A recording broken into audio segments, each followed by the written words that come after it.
Imagine करो एक ऐसी दुनिया जहां ज़ॉम्बीज़ ने कब्जा कर लिया है। हर तरफ खून खराबा है, तबाही और हर जगह सिर्फ ज़ॉम्बीज़ ही ज़ॉम्बीज़ भरे हुए हैं। बट इस लड़के को इन सब चीज़ों से बिल्कुल भी फर्क नहीं पड़ता क्योंकि उसकी लाइफ एक ज़ॉम्बी से भी ज़्यादा बदतर चल रही होती है, सिर्फ नॉन स्टॉप काम करने की वजह से। वो लगातार काम करता है, सोता है और काम करता है। तो इसी चीज़ को वो रिपीट करता रहता है एंड ये सब शुरू होता है 3 साल पहले जब उसकी ड्रीम जॉब लगती है जो बाद में जाके उसके लिए एक नाइटमेयर बन जाती है। एंड हमारे इस स्टोरी के हीरो का नाम है टेंडो। जॉब के पहले दिन ही वो एक लड़की से मिल जाता है। ओह गॉड, एक बार दिला दे। फिर वो सोचता है कि अब तो सब सेट है, बट ऐसा कहाँ ही होने वाला था। एक दिन एक ऑफिस पार्टी के बाद सब कुछ बदल जाता है। सारे ऑफिस के एम्प्लॉयज इमोशनलेस बस लगातार काम करने लगते हैं और ज़ॉम्बीज़ की तरह बिहेव करने लगते हैं और अपना टेंडो भी समझ जाता है कि इस कंपनी में कुछ भी ठीक नहीं है। कुछ टाइम बाद हमें दिखाया जाता है कि टेंडो अपने ऑफिस जाता है बट उसका काम करने में बिल्कुल मन नहीं लग रहा होता और वो यही सोच रहा होता है कि वो अब तक ये क्यों कर रहा है। 2 साल तक आते आते टेंडो की हालत बहुत ज्यादा खराब हो जाती है, बट उसका बॉस उसकी इस हालत पर भी बिल्कुल रहम नहीं करता और उसका वर्कलोड और भी ज्यादा बढ़ा देता है। एक साओरी ही थी जिससे बात करके टेंडो को थोड़ा अच्छा लगता था, बट उस कंपनी का सीईओ भी उसको टारगेट करने लगा था और ये बेचारा उसको कुछ कह भी नहीं पाता। धिक्कार है हम पर। ये सब देखकर टेंडो की मेंटली कंडीशंस और खराब हो जाती है और वो बिना सोचे समझे ट्रैफिक में निकल जाता है कि कोई कार आ जाए और उसका किस्सा खत्म हो जाए, बट वो भी उसकी किस्मत में नहीं होता। और इतना सब कुछ सिर्फ वो इसलिए करता है ताकि बस उसको काम पर ना जाना पड़े। और इसके बाद हमें कुछ टाइम बाद का सीन दिखाया जाता है जब टेंडो ने ऑफिस जाना बहुत कम कर दिया होता है और एक दिन सुबह जब टेंडो अपना अपार्टमेंट का बिल पे करने जाता है तो वो बिल्कुल शॉक रह जाता है। अपार्टमेंट ओनर एक ज़ॉम्बी बन गया था और वो अचानक ही टेंडो पर हमला कर देता है और एकदम से बहुत सारे ज़ॉम्बी टेंडो के पीछे पड़ जाते हैं। भाई यहाँ पे क्या हो रहा है? भाई यहाँ पे क्या हो रहा भाई?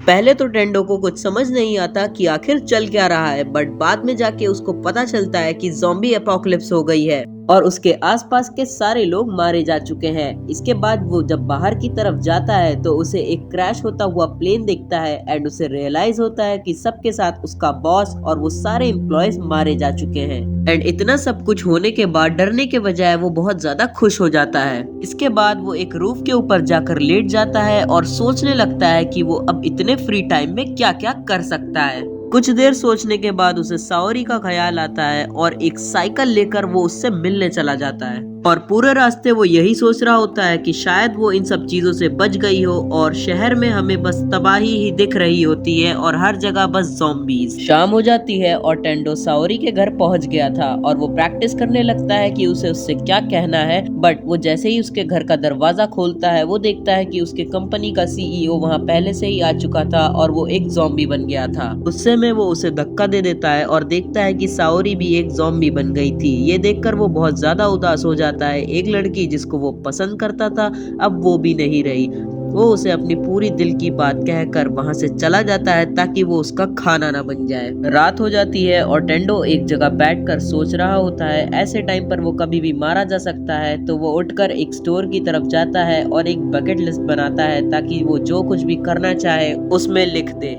फिर हमें अगला दिन दिखाया जाता है जहां टेंडो अपना ऑफिस का एक बुरा सपना देखकर उठता है एंड खिड़की के पास जाकर ताज़ी हवा लेता है और फाइनली वो 1 साल के बाद अपने कमरे को साफ करता है। इतनी मेहनत के बाद टेंडो अपने फ्रिज से एक बियर निकालता है और उसका पूरा स्वाद महसूस करता है और यहाँ एक न्यूज आ रही होती है कि शहर में तबाही और ज़ॉम्बीज़ बढ़ते ही जा रहे हैं और वो न्यूज रिपोर्टर भी रिपोर्टिंग करते हुए ज़ॉम्बीज़ के हाथों मारी जाती है। टेंडो की बियर खत्म हो जाती है और जैसे ही वो अपनी दूसरी बियर लेने जाता है उसे पता चलता है कि उसके पास अब बियर नहीं है और उसे बियर लेने नीचे जाना पड़ेगा। दूसरी तरफ एक कपल एक रूम में फंस गए होते हैं और बाहर जाने का कोई रास्ता नहीं होता क्योंकि बाहर बहुत ज्यादा ज़ॉम्बीज़ होते हैं। लड़का बाहर जाकर प्रार्थना करने लगता है कि उन्हें कोई बचा ले और इन्हें टेंडो मिल जाता है। उसे इतना नॉर्मल देखकर वो लोग एकदम शॉक हो जाते हैं और वो कैजुअली उनसे पूछ लेता है कि किसी चीज की जरूरत है तो उसे जरूर बताना और वो उनके लिए ले आएगा। दोनों अपना थोड़ी देर इंट्रोडक्शन देते हैं और दोनों में कुछ देर बातचीत होती है। उसके बाद टेंडो वहां से निकल जाता है ज़ॉम्बीज़ के बीच में से होते हुए। साइकिल लेकर वो तेजी से स्टोर की तरफ जाता है और बाहर एक और साइकिल खड़ी थी जिसमें एक कैमरा भी लगा था, बट वो उस पर इतना ध्यान नहीं देता है। और वो जैसे ही स्टोर के अंदर घुसता है उसको एक लड़की मिलती है जो कि पानी पी रही थी एंड इस लड़की का नाम है शिजुका। अपना टेंडो उससे बात करने की कोशिश करता है बट शिजुका उस पर ज्यादा ध्यान नहीं देती। ऐसे बहुत देर हो जाती है, फिर अपना टेंडो सोचता है कि वो उसको दे दे अपना फोन नंबर। क्या जोक मारा भाई। उसको ये कह देती है कि वो अपना टाइम बर्बाद कर रहा है बट अचानक से स्टोर के अंदर बहुत सारे ज़ॉम्बीज घुस आते हैं। फिर अपनी शिजुका बस टेंडो की तरफ देखती है और एकदम से उसको धक्का दे देती है क्योंकि एक ट्रक स्टोर की तरफ आ रहा था बहुत तेजी से और वो दीवार तोड़ के ज़ॉम्बीज के ऊपर चढ़ गया था। टेंडो पूरी तरह शॉक हो जाता है और अभी यही सोच रहा होता है कि क्या हुआ और अपनी शिजुका उतने में निकल लेती है और ट्रक की वजह से अपने टेंडो की साइकिल भी पूरी तरह टूट जाती है तो वो पैदल ही भागने लगता है। भागते भागते टेंडो को एक स्कूटर दिखती है तो वो उसी को अपनी सवारी बना लेता है और वो एक अच्छी सी बाइक ढूंढने लगता है। कुछ टाइम में उसे एक धांसू सी बाइक भी मिल जाती है जिसको वो अपने घर की पार्किंग में खड़ी कर देता है और जिस पाइप से वो नीचे उतर कर आया था उसी से वापस चढ़ता है। ऊपर चढ़ के वो कोसाका के फ्लोर में आता है उसको देखने के लिए बट उसे एक टूटी हुई खिड़की दिखती है और पूरा कमरा खून से सना होता है। टेंडो सोचता है कि अब वो उससे कभी नहीं मिल पाएगा। फिर रात में वो कुछ बियर्स पीता है। उस रात टेंडो के दिमाग में एक बात चल रही होती है कि कभी भी कुछ भी हो सकता है और उसे हमेशा अलर्ट रहना चाहिए। अगर ऐसा भी है तो वो अपनी लाइफ को पूरी तरह से जीना चाहता है। वो अपनी बकेट लिस्ट में कुछ पॉइंट्स लिखता है और फिर सोचता है कि वो उनको आगे कुछ दिनों में कंप्लीट करेगा। इसके बाद अगला दिन शुरू होता है और सुबह के 6 बज रहे होते हैं। हम लोग को एक अपार्टमेंट दिखाया जाता है जहाँ पर अपनी शिजुका रहती है। सुबह सुबह उठ के शिजुका सबसे पहले एक्सरसाइज करती है, रनिंग करती है, ट्रेडमिल पे अपनी स्पीड चेक करती है ताकि वो ज़ॉम्बी से भागकर बच सके और हर चीज का एनालिसिस करती है एंड एक एक चीज की इंफॉर्मेशन निकालती है।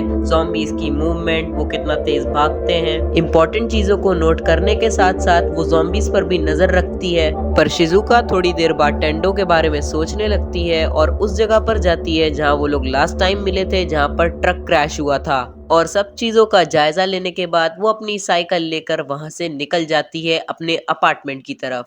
तो हमारी इस सीरीज का पार्ट 1 खत्म होता है और तुम्हें अगर इसके नेक्स्ट पार्ट चाहिए तो जल्दी से जाके चैनल को सब्सक्राइब करो, वीडियो को लाइक। मैं मिलता हूँ तुमसे अगली वीडियो में।